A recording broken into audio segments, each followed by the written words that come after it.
예수님께서 오병이어 표적을 행하셨고 오병이어 표적을 행하고 난 이후에 많은 무리들이 억지로 예수님을 그들의 임금으로 삼으려 했을 때 예수님은 오병이어 표적 이후에 산에 홀로 기도하러 가셨던 주님, 그 기도하고 있는 와중에 오늘 본문에 보면 제자들의 상황이 펼쳐져 있습니다. 주님께서 오늘 본문에 보면 새벽에 제자들이 있는 바다 위를 걸어 오셨습니다. 그 주님의 모습을 보았던 제자들의 반응은 예수님이 유령인가 하여 두려워 소리 지르며 무서워했다. 그렇게 마가복음 6장 49절에는 기록하고 있습니다. 예수님께서 제자들을 건너편 가버나움으로 가게 했을 때 그때 시간이 전날 저녁 때쯤이었다. 그렇게 성경을 기록하고 있죠. 그리고 밤 사경이 되어졌을 때에 주님이 제자들과 바다 위에서 만났습니다. 밤 사경은 새벽 3시부터 새벽 6시 사이 정도 되죠. 그렇게 밤 사경쯤에 제자들이 이동했던 거리는 우리가 앞서 보았지만 10여리쯤 되었다. 그렇게 요한복음에는 기록하고 있습니다. 10여리는 대략 한 4km 남짓 됩니다. 새벽 3시까지 혹은 길게 잡으면 거진 12시간 동안 갈릴리 바다를 디베라라고 하는 지역에서 가버나움으로 갈릴리 호수를 건너편으로 건너가고 있는 와중에 거진 12시간 길게 잡으면 그렇게 밤새 노를 저어서 갔는데 노를 저어 이동한 거리가 4km 정도였다는 거예요. 여러분, 지도상에 보면 갈릴리 베세다 디베라 지역과 그리고 가버나움의 거리는 약 한 2, 3km 정도 됩니다. 때문에 밤새 이동했던 거리가 약 한 3분의 1 정도밖에 되지 않습니다. 그런 3분의 1 정도 되는 거리를 정말 힘겹게 노를 젓고 있던 그들에게 주님이 다가왔죠. 그리고 다가왔던 예수님이 본인들이 사랑하는 예수님인 줄 알고 21절에 보면 이에 기뻐서 배로 영접하니 배는 곧 그들이 가려던 땅에 이르렀더라. 그렇게 기록하고 있습니다. 밤새 고생해서 노를 저었을 때는 3분의 1 정도밖에 이동하지 못했는데 예수님께서 제자들과 함께 그 배에 올라서자마자 그 배는 가려고 했던 그 가버나움 목적지까지 도착했다. 그렇게 성경은 밝히고 있죠. 여러분, 이런 어떤 성경의 내용이 성경을 보고 있는 우리들에게 뭘 가르쳐 주시고 있는가? 우리가 말씀을 볼 때 성경 이면에 녹아있는 하나님의 의도를 알 수 있어야 됩니다. 여러분, 예수님이 없었을 때 밤새도록 노를 저었는데 약 한 3분의 1 정도밖에 이동하지 못했던 그들이 예수님이 그 배에 올라서자마자 그 배가 목적지에 도달했다라고 하는 그것은 뭘 보여주는가? 하나님께 구원을 입은 하나님의 자녀들이 이 세상 가운데 살아가다가 하나님이 그들에게 원하는 그 목적지, 소위 구원의 완성에 이르는 그 모든 믿음의 순례의 길을 마치는 그 여정은 어떻게 해서 도달할 수 있는가라는 거죠. 인생의 노력이나 인생의 어떤 열심이나 인생의 의지를 총동원해서 하나님이 주고자 하는 그 목적지에 도달할 수 없다는 거예요. 예수님이 그 인생의 주인이 되셔야만이 그 배의 선장이 되셔야만이 인생은 구원받은 주의 자녀는 하나님이 그들에게 가고자 주님이 그들에게 주고자 하는 그 구원의 목적지까지 안전하게 도달할 수 있음을 본문의 사건을 통해서 주님은 우리에게 제시합니다. 중요한 것은 제자들이 그렇게 밤이 맞도록 애써서 노를 저어서 그렇게 거진 태풍에 준하는 폭풍과 맞서서 싸웠는데 얼마 이동하지 못했는데 정말 예수님인 줄 알고 그 배에 올라서셔서 얼굴을 마주보고 인사를 하고 있는 와중에 배는 금세 도착해버렸다는 거예요. 그 광경을 그것을 직접 경험했던 제자들의 반응이 어땠는가?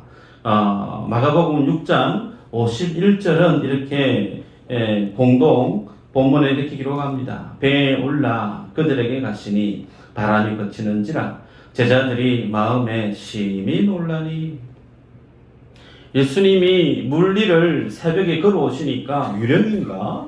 그렇게 해서 깜짝 놀랐던 제자들이었지만 더 놀랐던 것은 예수님이 그들과 함께 배에 올라서자마자 그렇게 자신들을 괴롭혔던 광풍이 그 바다가 잔잔한 호수로 변해버렸을 뿐만 아니라 그 배가 가려고 했던 그 목적지에 맞닿았다는 거예요. 그래서 제자들은 상당히 놀랬다, 심히 놀랬다. 그렇게 성경은 기록하고 있습니다. 이 사실을 통해서 주님은 제자들이 예수님이 그들과 함께 하심에 대한 변화된 환경을 통해서 그들 속에 많이 놀랬다라고 하는 이 표현 속에 주님이 우리들에게 주고자 하는 영적인 메시지가 있다는 거죠. 성도는 세상을 살아갈 때 어떻게 그 주어진 삶을 잘 살아갈 수 있느냐? 주님과 함께 가야 된다는 거예요.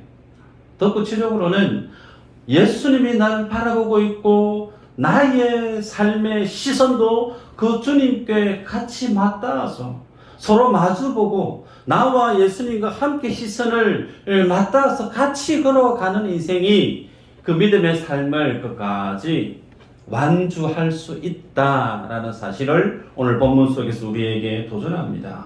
여러분, 오늘 본문에서 주님이 제자들이 오셔서 한마디 하십니다. 안심하라. 내니 두려워하지 말라. 여러분, 참 세상 어렵고 힘들고 두렵게 만들던 환경 속에 함몰되어져 있던 인생 속에서 하나님이 찾아오셔서 아무개야 내다 걱정하지 마.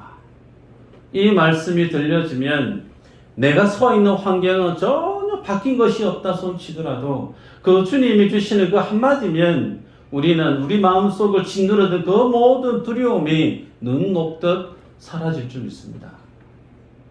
그런데 이 본문의 말씀 내니 두려워하지 말라 이 말씀은 누구만 할 수 있는 표현이냐면 유일하게 하나님만 하실 수 있는 표현이에요. 이 동일한 표현이 어디에서 기록되어져 있느냐면 출애굽기에서 하나님을 만났던 모세가 주님을 만나죠. 그리고 나서 주님이 모세에게 자기 자신을 계시합니다. 나는 스스로 있는 자니라. 그래서 성경에 보면 나는 뭐뭐이다라는 표현이 있어요. 인자는 뭐뭐이다라는 표현이 있어요. 그래서 헬라말로 에고 에이미라고 하는 표현 기법인데 그래서 이 표현은 예수님께서 나는 하나님의 아들이심을 자기 자신을 계시할 때 쓰실 수 있는 표현이 에고 에이미 나는 뭐뭐이다라는 표현이에요. 그래서 요한복음에 보면 에고 에이미 나는 뭐뭐이다라는 표현이 총 7번 등장하죠. 여러분이 다 기억하실 텐데 나는 생명의 떡이다. 나는 세상의 빛이다. 나는 양의 문이다. 나는 선한 목자다. 이렇게 하나님은 나는 뭐뭐이다라고 하시면서 자신이 하나님께로부터 보냄을 받은 하나님의 유일한 독생자요 대속의 제물이 되실 어린 양으로 오신 분임을 자기 자신을 계시하셨단 말이죠. 동일한 표현이 내니 두려워 말라 그렇게 말씀을 주셨습니다. 그래서 그 주님이 정말 예수님인 줄 알고 자신들이 타고 있던 그 배에 주님이 오시게끔 영접을 했습니다. 자, 그 모습 앞에 제자들이 2번이나 놀랬다 그랬죠. 병행 본문의 마가복음에 보면 2번이나 놀랬는데 우리 성경에는 이 2번 놀라다라는 표현이 똑같이 한글로 표기되어 있지만 원문에는 그 놀라다라고 하는 말이 각각 다릅니다. 마가복음 6장 50절에서 보면 놀라다라는 말이 처음 등장하는데 그 놀라다 말의 의미는 어떤 상황이나 사건을 통해서 혼란스러움에 놀랄 때 놀라다라는 말을 씁니다. 반면에 51절에서 놀라다라는 똑같은 한글로 표기되어 있지만 51절에서 바다가 잔잔해져 버린 그 상황을 두고 제자들이 예수님의 모습을 보고 놀랐을 때 그 놀라다 그 말의 의미는 마치 하나님께서 자기 자신이 하나님임을 계시할 때 하나님의 모습을 보았던 인생들이 놀라는 모습을 표현할 때 쓰는 말이 51절에 있는 놀라다 그 뜻이에요. 그래서 하나님의 어미하심, 하나님의 전능하심, 하나님의 그 거룩하심을 정말 경험하게 되어질 때 두렵고 떨리면서 그 하나님에 대한 경외심이 기인함으로 일어나는 것이 놀라다 그 뜻이에요. 여러분, 오늘 예수님은 이 사건 앞에 오병이어 표적도 행하셨고 물 위를 걸어오셨고 제자들에게 그 배에 올라섰을 때에 밤새도록 제자들을 두렵게 위험에 위기로 몰아넣었던 그 바람도 잔잔해지게 만드셨습니다. 이 일련의 과정이 무엇 때문에 이런 일들이 일어났는가 한 가지예요. 뭘 하고 있느냐면 하나님은 제자들에게 믿음을 조성하고 있는 거예요. 여러분 교회 다닐 때 정말 내가 예수님 잘 믿고 싶은 마음이 있으실 거예요. 근데 그 믿음이 내가 예수님 잘 믿어야지라고 내가 굳은 결심을 가진다고 해서 내 안에 믿음이 조성되어질까요? 불가합니다. 믿음은 성경에서 어떻게 표현하죠? 하나님이 우리에게 주시는 뭐죠? 크게 시작. 좋은 것 같아요. 박자가 맞는 것 같습니다. 믿음은 하나님 주시는 선물이에요. 그래서 그 하나님 우리에게 믿음을 조성하고 있는 그 과정이에요. 그래서 예수님을 따라다녔던 제자들이 주님 안에 있음에도 불구하고 예수님이 어떤 분인지 잘 몰라요. 그 주님에 대한 믿음이 주님이 원하시는 그 기대치만큼 제자들 안에 믿음이 일어나지 않았기 때문에 그 제자들의 믿음을 지금 주님이 키워가기 위해서 성장시켜가기 위해서 이 상황을 주님이 이끌어가고 있는 겁니다. 마가복음 6장 52절에 이렇게 기록합니다. 이는 그들이 그 떡 떼시던 일을 깨닫지 못하고 도리어 그 마음이 둔하여졌음이로라. 마음이 어떻게 됐다고요? 둔해졌다. 그 말은 하나님이 보여주시는 그 표적을 보고 그 마음속에 정말 신선하고 정말 과격한 하나님이 주시는 파워풀한 믿음이 생겨나야 되는데 하나님이 행하신 표적을 보고도 그 마음이 전혀 변화가 없는 제자들의 믿음 없는 모습을 주님이 지적하면서 그들에게 믿음을 지금 주님이 불어넣고 있는 과정이라는 거예요. 여러분, 대체로 예수님을 처음 믿는 성도들이 교회에 오셔서 신앙 훈련을 받습니다. 오셔서 하나님 어떤 분인지 가장 알려고 하면 뭐부터 해야 되느냐면 말씀을 봐야겠죠. 예배를 드립니다. 그러면서 기도의 훈련도 받고 다양한 말씀에 대한 지도를 받고 난 다음에 정말 그러한가 싶어서 말씀을 개인적으로 묵상하기 시작해요. 정말 주님이 내 기도를 들으시는 살아계신 하나님이 맞는가 싶어서 기도도 하기 시작합니다. 그런데 얼마 되지 못해서 그렇게 말씀과 기도의 삶을 살던 초신자가 어떤 변화가 일어날까요? 정말 말씀 속에 그 하나님의 말씀이 내 마음을 뒤집고 엎는 말씀이 나를 새롭게 만드시는 성령의 능력을 체험하기 시작해요.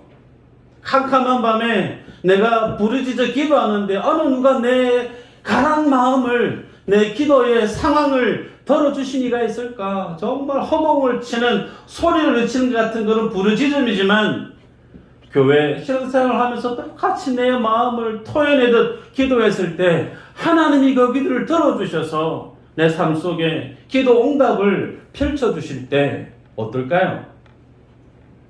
목사님요, 하나님 살아있습니다. 이 고백을 하게 되는 거예요. 지식으로 있던 하나님, 정보로 있던 하나님, 이론으로 있던 기독교가 나와 정말 거리감이 있었는데 그 주님을 직접 체험하고 만나고 경험하게 되어지니까 하나님의 말씀이 야 이거 진짜네. 진짜네. 하나님 내 기도 들으시는 게 맞네. 그때부터 놀라운 변화가 일어나는데 그 변화의 수준이 오늘 제자들의 모습과 일맥상통합니다. 그런데 거기까지 자라난 것도 참 대단하고 훌륭하지만 여러분, 우리 하나님, 주님이 우리에게 기대하시는 그 믿음의 모습은 그 수준을 뛰어넘어요.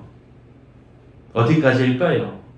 여러분, 오늘 본문의 시간대가 서두에 말씀했지만 새벽 한 3시에서 6시 사이쯤 됩니다. 그 당시에 전화기도 없죠. 망원경도 없습니다. 그 넓은 바다에, 캄캄한 바다에 제자들이 어디쯤에 있는지 어떻게 알고 주님이 그 제자들이 있는 그곳에 걸어오실 수 있었을까? 이런 질문을 던지면 예수님은 하나님이시니까 당연한 거 아니에요? 그렇게 질문하실 수 있습니다. 예, 그 말씀도 맞죠. 자, 그런데 말씀을 한번 볼까요? 예, 마가복음 6장 48절 한번 읽어볼까요? 시작.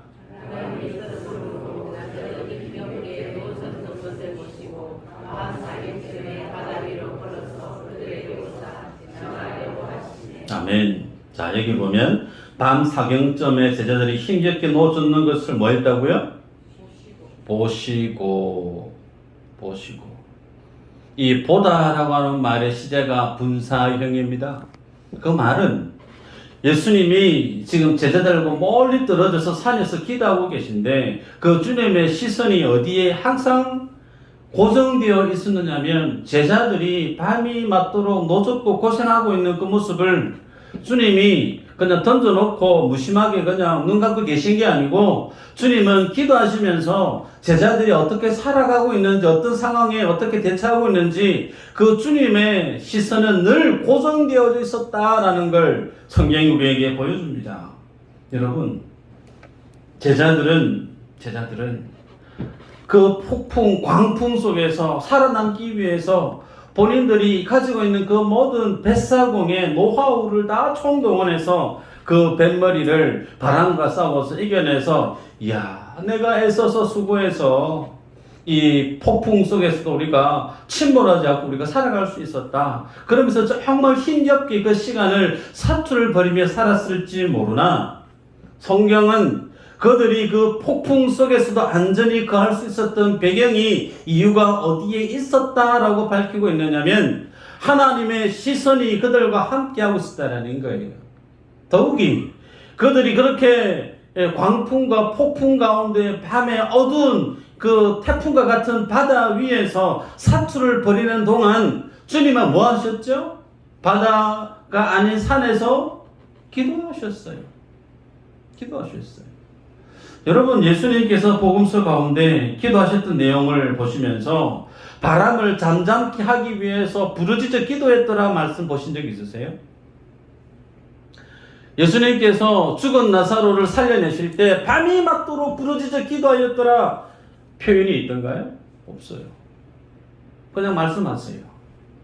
근데 놀라운 사실이 뭐냐면 그 주님이 천지만물을 창조하신 주님이 자신의 말과 자신의 뜻에 의해서 바람도 온 우주 전체를 관장하시는 그 주님이 무릎을 꿇으세요.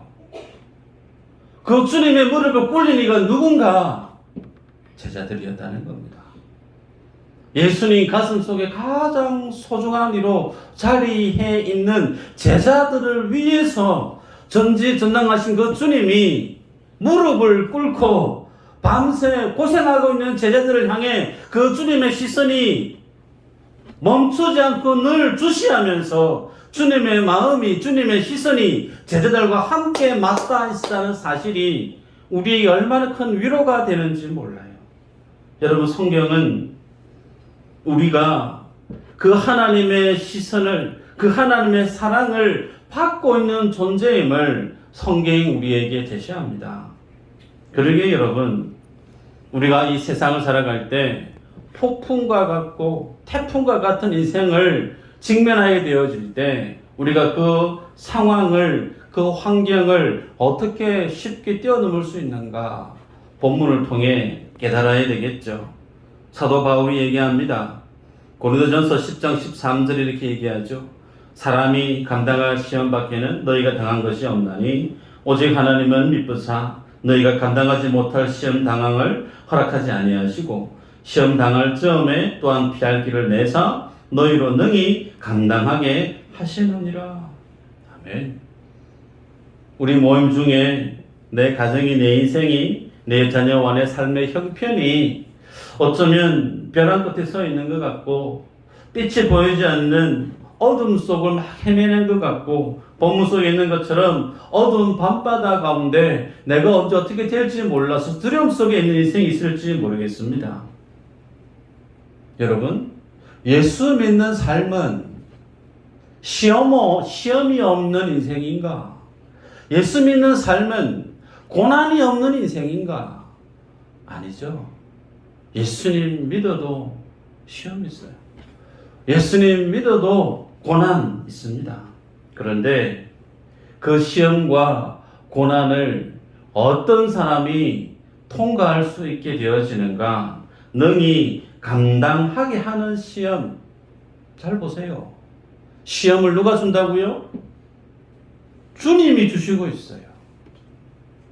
주님은 내 기도를 들으시고 주님은 내 힘든 문제를 해결해 주시고 주님은 내 삶을 평안하게 인도하시는 분으로 나는 알고 있을 수 있는데 성경을 보세요.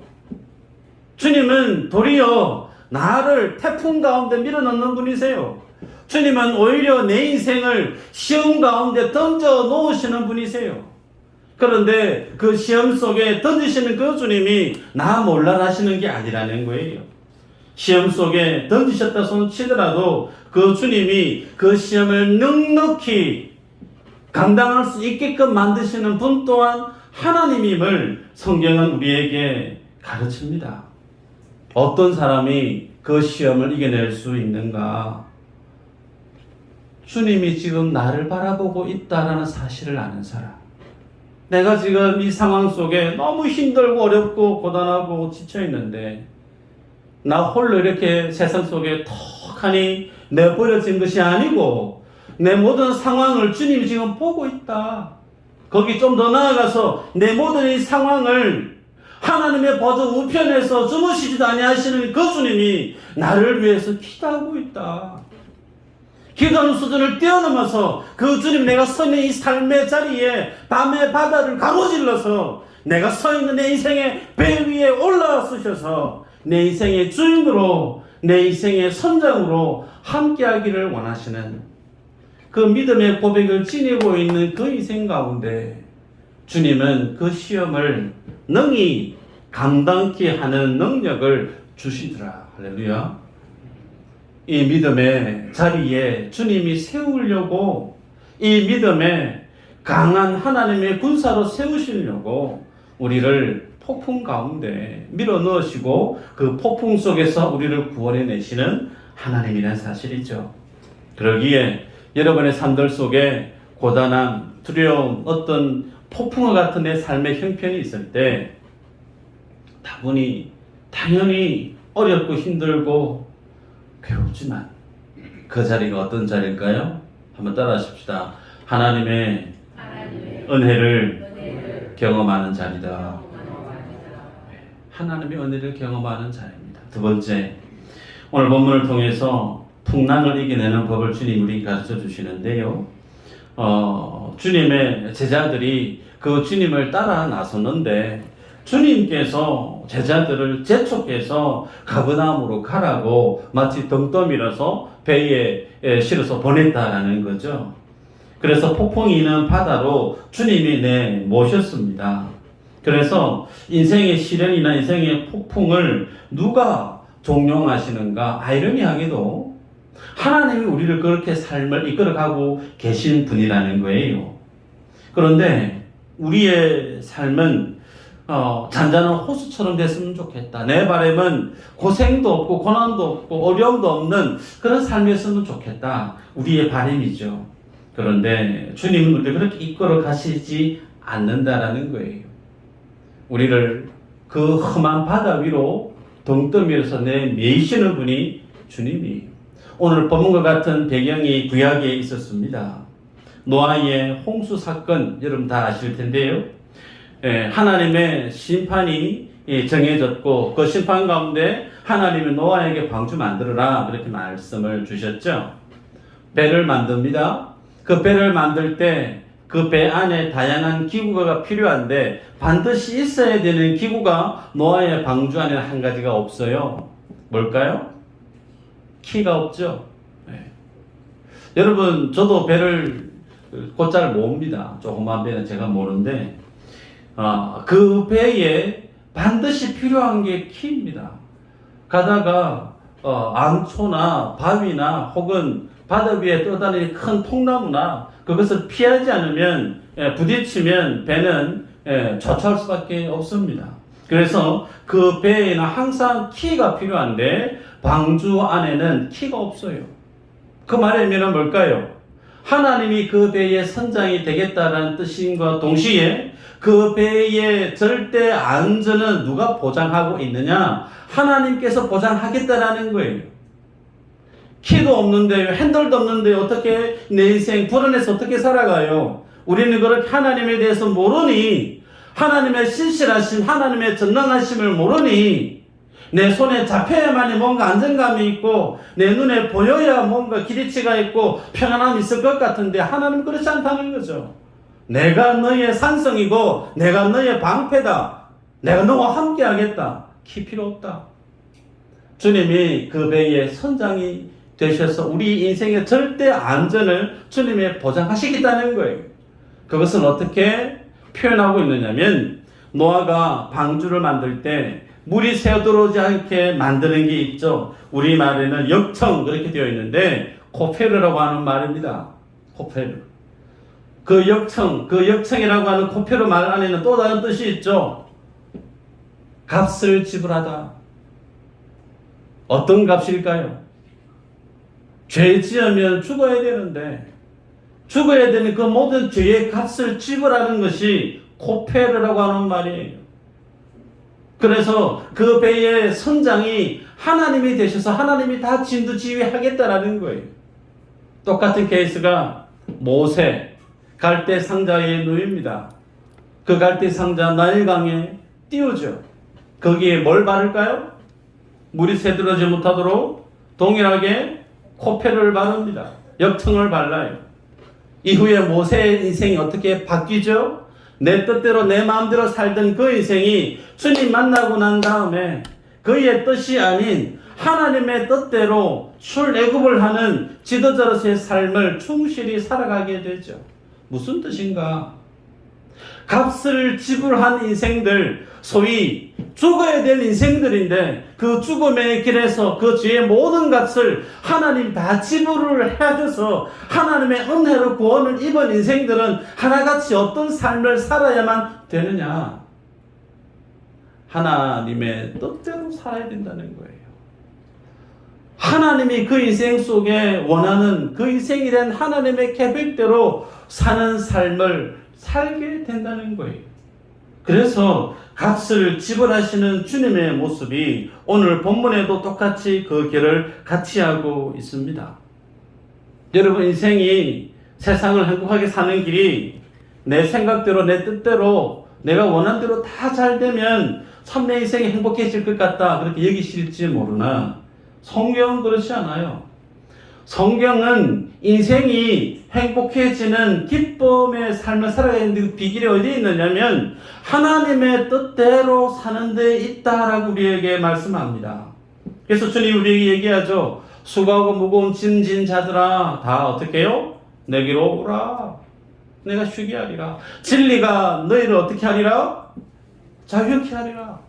여기에서 말씀하는 쉼, 주님 말씀하시는 자유, 내 마음 내 뜻대로 내가 예수님 믿고 정말 내 뜻대로 구하면 주님이 다 들어주신다가 아니에요. 여기서 말씀하시는 쉼, 주님이 말씀하시는 그 자유, 그것은 죄에서의 자유함이에요. 그 죄가 모든 삶의 불행의 시발점이기 때문에 그 죄를 주님이 싹둑 잘라내 주셔서 진리 가운데 하나님 안에서 살아가는 참된 자유함, 하나님의 뜻 안에서 마음껏 살아가게 만드는 그 자유함, 그 쉼을 주님이 약속하고 있는 거예요. 그 약속을 누가 자신의 삶의 내용으로 채워갈 수 있느냐? 또 마찬가지로 믿음의 문제입니다. 믿음의 문제. 여러분, 그렇다면 이 믿음을 어떻게 주님이 우리에게 주셨는가 확인하고 말씀을 맺습니다. 지난 시간에 성경에서 바다가 가지고 있는, 물이 가지고 있는 의미가 뭔지에 대해서 말씀을 드렸죠. 그 물의 의미는 죄에 대한 심판의 의미라고 그랬습니다. 성경에서의 바다, 성경에서의 물의 의미는 죄에 대한 죽음의 의미가 바다라고 그랬습니다. 말씀 한번 볼까요? 누가복음 12장 50절 한번 읽어 보십시다. 시작.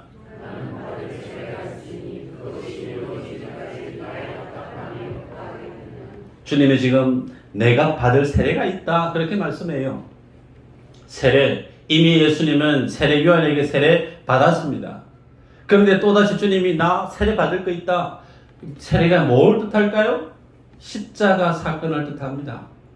주님이 십자가에서 죽으시는 그 사건을 예수님이 지금 나 받을 세례 있다 그렇게 표현하고 있어요.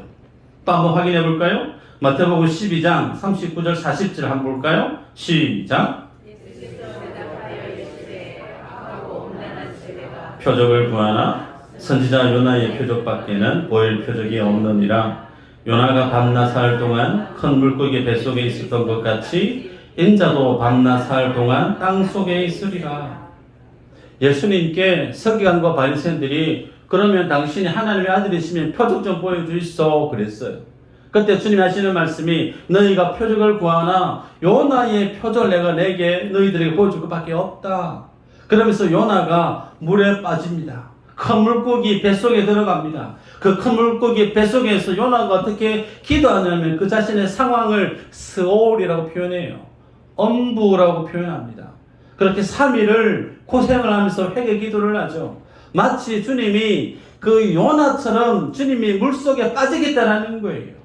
그래서 3일 동안 정말 죽음 같은 삶을 주님이 견디고 다시금 부활하는, 다시 물에서 요나가 퇴임을 받고 살아났던 것처럼 그 주님의 부활을 주님이 말씀하고 있습니다.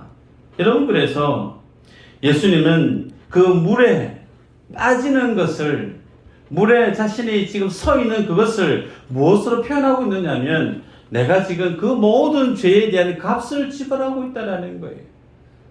그리고 내가 그 모든 죽음의 죄에 대한 값을, 물 위를 내가 밟고 서 있는 그것은 다시금 부활해서 생명을 너희들이 주고자 하는 하나님의 사명을 내가 완수하겠다라고 하는 대속의 어린 양의 모습을 지금 보여주고 있는 거죠. 여러분, 그래서 주님은 예수 그리스도만이 생명의 길임을 보여주고 있어요. 내가 곧 길이요 진리요 생명이다. 다른 길은 없다는 거죠. 예수님을 믿고 생명을 얻고 구원을 얻는 그 길, 돈이, 명예가, 세상의 권세가 우리의 행복이고 기쁨이고 생명이면 그렇게 말씀하셨을 거예요. 그런데 그렇지 않죠. 내가 길이다. 내가 생명이다. 그렇게 주님이 말씀하셨어요. 그러기에 주님은 이 생명의 주인 되신 주님을 제대로 믿게 하기 위해서 지금 제자들에게 그 바다 위에 걷고 있는 모습을 보여주시고 있는 겁니다. 여러분, 고린도후서 1장 8, 9절에 이렇게 기록합니다.